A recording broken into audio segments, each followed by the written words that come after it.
Hello. Naghihintay ng oras. Nasa dressing room pa rin.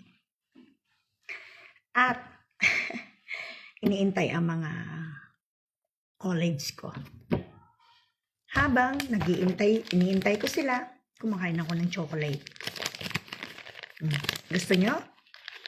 Ayan o.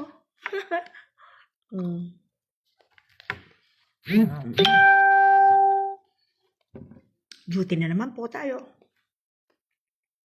Pero nasa dressing room pa ako.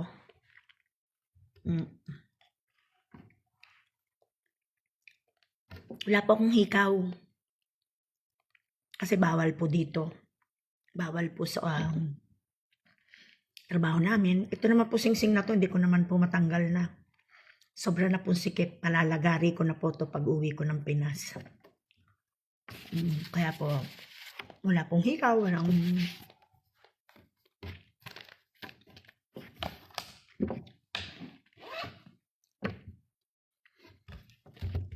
Nakagwantis naman po, kaya hindi rin naman po halata.